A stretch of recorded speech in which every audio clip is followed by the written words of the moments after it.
ফের বিএলওর মৃত্যু মালদায়। পরিবারের অভিযোগ এসআইআরের চাপে মৃত্যু হয়েছে। মৃতের নাম মোহাম্মদ আনিকুল আলম, বয়স 54 বছর। সুজাপুর অঞ্চলের বাসিন্দা, কালিয়াচক হাই স্কুলের সহকারী শিক্ষক। সুজাপুর অঞ্চলের বুথ নম্বর 144-এর বিএলও নিযুক্ত ছিলেন।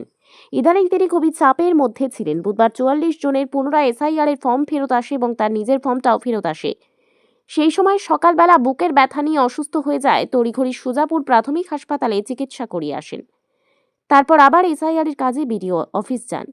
সেখান থেকে অসুস্থ অবস্থায় বাড়ি ফেরেন। বাড়ি ফিরে আরো বেশি অসুস্থ হলে হাসপাতালে নিয়ে গেলে আজ তার মৃত্যু হয়। এই ঘটনায় শুরু হয়েছে রাজনৈতিক তরজা। কালিয়াচক হাই স্কুলের 54 বছরের সহকারী শিক্ষক আনিকুল আলম সুজাপুর অঞ্চলের 144 নম্বর বুথের বিএলও হিসাবে নিযুক্ত ছিলেন। কেন্দ্রের নির্বাচন কমিশন এসআইআর নামক চক্রান্ত করে যেভাবে বাংলার মানুষের নাম বাংলার ভোটার লিস্ট থেকে কেটে দিতে চাইছে, বৈধ ভোটারদের নাম বাদ দেওয়ার চক্রান্ত করছে, সেই চক্রান্তের যে চাপ, সেই চাপ নিতে না পেরে এই আনিকুল আলম আজকে সকাল 9টায় ইহলোক ছেড়ে চলে গেলেন। সমস্ত জায়গায় হিয়ারিং বন্ধ হয়ে গেলেও শেষ হয়ে যাওয়ার পরেও গতকাল আবার 44 জনের হিয়ারিংয়ের নোটিশ আসে। লজিক্যাল ডিসক্রিপেন্সির নামে এই বিএলওর 44 জনের মধ্যে এই বিএলওরও লজিক্যাল ডিসক্রিপেন্সির নোটিশ আসে। তিনি চাপ নিতে পারলেন না, তিনি ইহলোক ছেড়ে চলে গেলেন। এর আগে প্রায় 140 জনের বেশি বিএলও বা মানুষ তারা এই বাংলা ছেড়ে চলে গেছেন। এসআইআরের চাপের কাছে তারা লড়তে পারেননি। আমরা চাই আমাদের জননেত্রী মমতা বন্দ্যোপাধ্যায় যেভাবে সুপ্রিম কোর্টের প্রধান বিচারপতির কাছে দরবার করে প্রতিটি বৈধ ভোটারের নাম রক্ষা করার জন্য লড়াই করছেন, তার পাশাপাশি আমরা জানি না আর কত মৃত্যু দেখলে কেন্দ্রের নির্বাচন কমিশন শান্ত হবে, কেন্দ্রের সাম্প্রদায়িক দল বিজেপি শান্ত হবে। আমরা সেটার প্রতিকার চাই, বিচার চাই। বিচারের বাণী নীরবে নিভৃতে কাঁদে। এই সত্যকে বাস্তবায়িত করতে কেন্দ্রের নির্বাচন কমিশন আর কতদিন এই বাংলার উপরে অত্যাচার করবে আমরা জানি না। কাজ করতে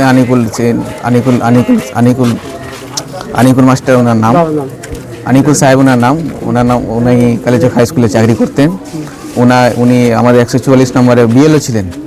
ওনাকে কালকে আমি ওনার বাড়ি এসেছিলাম, ওনাকে নিয়ে গেছিলাম অঞ্চলে নিয়ে যেতে উনি একটু অসুস্থ হয়ে পড়েছিলেন।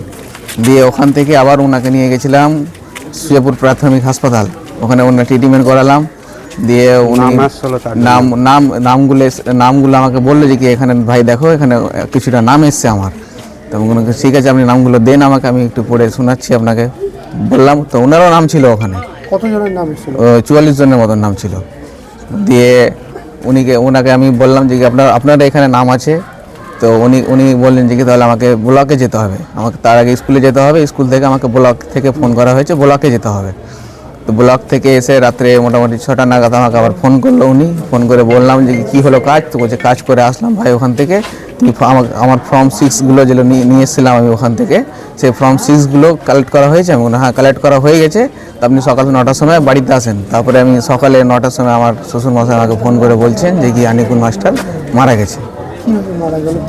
মানে উনি হয়তো প্রচণ্ড হার্ট অ্যাটাক করে মারা গেছেন, প্রচণ্ড স্ট্রেস নিয়েছিলেন যে ওই নামগুলো এসেছিলো কেন কিসের জন্য আসলো। উনি মানে নরম মানুষ, একদম মানে নরম প্রাকৃতিক মানুষ, মানে একটুতেই ওনার টেনশনটা বেড়ে যায়।